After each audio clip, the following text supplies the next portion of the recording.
गांव में fashion show. शहर की फैशन डिजाइनर रितु की शादी गांव के जमींदार शेर सिंह से हो जाती है।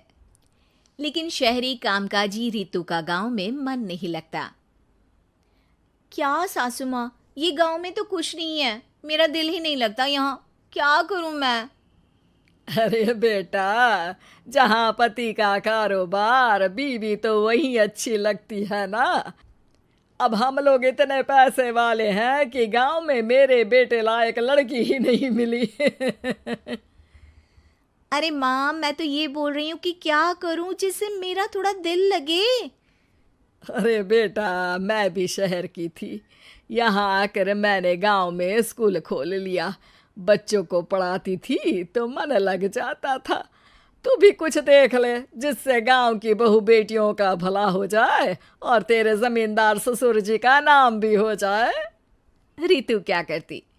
फैशन डिजाइनिंग वाले कपड़ों को गांव की औरतों पर कैसे ट्राई करती।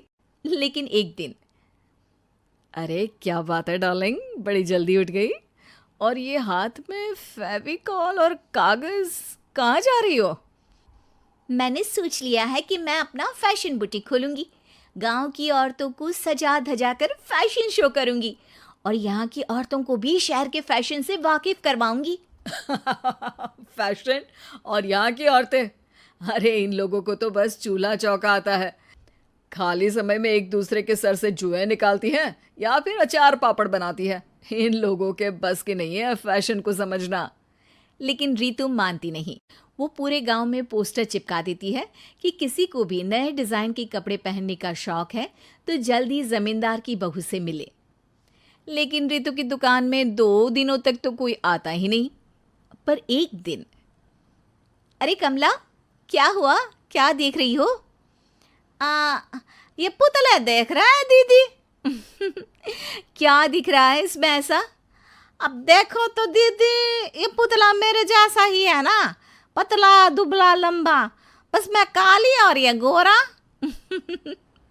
तू ये बता, इस पुतले के कपड़े तुझे कैसे लग रहे हैं? अरे कपड़े तो बहुत ही सुंदर है दीदी, लेकिन तू ना बस कल इसी समय आ जाना और अपने जैसी 2-3 और को भी ले आना। अगले दिन कमला 2 लड़कियों को लेकर आ जाती है। रितु उन लोगों को अपने हाथ के सिले कपड़े पहनाती है और घर भेज देती है। उन लोगों को गांव की दूसरी औरतें भी देखती हैं। और फिर क्या, अगले दिन रितु जब दुकान खोलती है तो सामने बहुत सी औरतें उसके बनाए डिजाइनर कपड़े पहनने को तैयार खड़ी होती हैं। तुम लोगों को कपड़े के साथ ही हल्के मेकअप और स्किन केयर की भी क्लास देनी पड़ेगी। रितु गांव की औरतों को फैशन का ज्ञान देने में लग जाती है। एक दिन रितु का पति कहता है, अरे रितु, तुम्हारी फोटो पेपर में आई है। क्यों भाई, ऐसा क्या कर दिया मैंने? क्या लिखा है? अरे लिखा है गांव में होगा अब फैशन वीक। अरे हाँ, कल ना कोई फोन आया था मीडिया वालों का, तो मैंने भी बोल दिया कि फैशन शो तो अब गांव में होगा। लग रहा है उसी की खबर बना दी है। तभी रितु को एक फोन आता है। हेलो, कौन बोल रहा है? जी मैं काम्या बात कर रही हूँ, लुक में फैशन वीक से। हम लोगों ने आपका काम देखा। हम शहर वर्सेस गांव का फैशन थीम में एक फैशन शो आपके गांव में करना चाहते हैं। अरे वाह, ये तो बहुत ही अच्छी बात है। मैं अपनी मॉडल्स के साथ शो में हिस्सा ज़रूर लूँगी।